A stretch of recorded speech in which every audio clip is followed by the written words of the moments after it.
Well, joining me now is Lewis Crompton, who's an entrepreneur and the CEO of STARTrading. Lewis, good to have your company. Thank you very much indeed for joining me. I want to ask you the question that I've asked the audience, and that is Labour, clue is in the name, the party of the working man and woman? I think you'd hope that the clue is in the name, but I think the reality seems to be something different.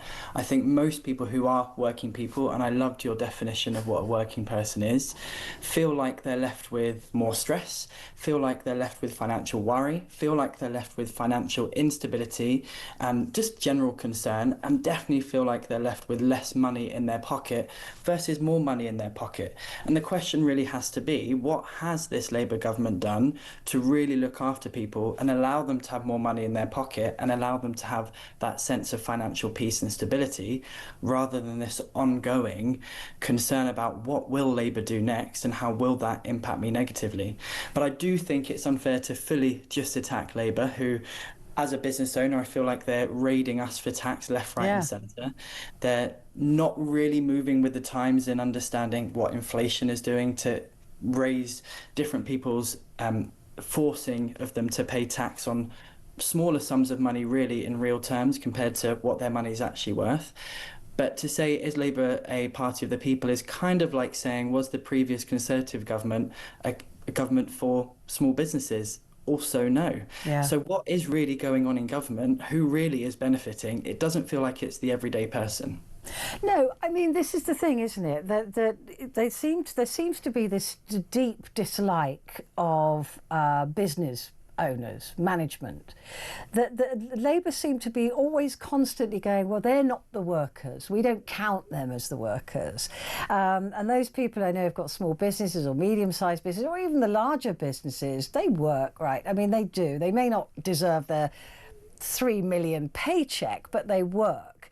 But it seems like there's this division where they think that you're rich if you're earning 50 grand a year, which puts you in the top third, which all that does is tell me that the bottom 2/3 are so badly paid. I mean, that doesn't make you rich, it makes other people disproportionately poor. These extra budgets we've got coming up, that the attack on businesses last time, it's going to be freelancers and independents this time. Why do we go to work, right? Why do we go to work? And is it any wonder we have increasing unemployment in the UK? Because where is the incentive? We have a government who themselves play the victim, who say, I've inherited this, I've inherited that problem, without really giving clear structures of how they're going to fix it. And it seems to be getting worse no matter what they do, and it still seems to be somebody else's problem.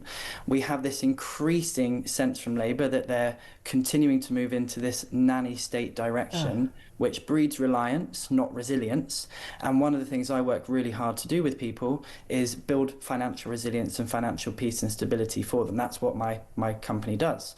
So if we have a government who are playing victim, who don't seem clear on the direction they want to take, and are leaving the people who they supposedly are meant to be supporting feeling worse off every single month when that paycheck comes in and less of it stays in their pocket, the cost of living is going up, why wouldn't people seek financial security in what you said before of relying on the government? It feels a little bit like the plan is more to make people reliant versus give people skills to be able to take care of themselves financially. And that's exactly what I believe. Yeah, because it's too appalling that it has to be deliberate. in my view, for some reason they want us all dependent on them. But there's also this absolute stubborn reluctance to really consider what wealth is. What is it that makes you rich? Now, I think that, you know, people, we all know what a rich person is, right? They live the lives that we don't live, right? We may be comfortable or okay or whatever, But when you're talking about rich people, you know, circa 5 million a year income or whatever wherever you want to set the bar, there's a real reluctance to recognise that they are not paying their fair share. We know they're not paying their fair share, not only in general taxation, but also in the loopholes that are created in the appalling tax system that has been allowed to grow like topsy with nobody apparently keeping control of it. Why is there such a reluctance? Because they'll leave, they'll go. Yeah, I think there is a reluctance, but I also think what defines someone as rich in one person's eyes is very different to the next person's eyes. So do we have a super wealthy, super elite who have exceptional wealth that has potentially been inherited? Yes, that they are using all the loopholes, of course they are. But would people who could use those loopholes themselves if they had access to them? Very potentially. So how do we create, I think is the bigger question, how do we create a fairer system? How can we create and agree on what dictates fair and have people pay their fair share? I'm a big believer that wealth is really about freedom of choice, freedom of mobility, freedom of doing what you want to do with the time that you have. I don't think anybody really needs much more wealth after they've reached that point. However, I also don't think we should judge people who want to create that level of wealth. But what does define fair taxation? Personally, I believe right now, and I'm not anti-tax whatsoever, I'm a big believer in taking care of our most vulnerable in society. What I'm not a fan of is over-taxation that is brought about by a rhetoric of tax the rich with no understanding really or no agreement of what rich means, because it is subjective, and no real clear direction from the government of who those wealthy people are. Well, at the moment they think it's £46,000 to £50,000, which makes no sense to me.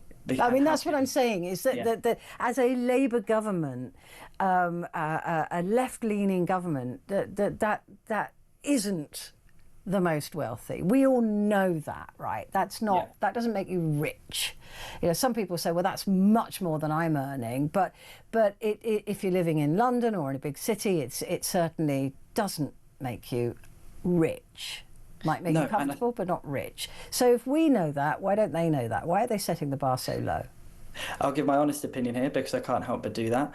But if you categorise people in that bracket as being wealthy, it gives you carte blanche to bring in taxation which impacts people at all. And a larger number of people.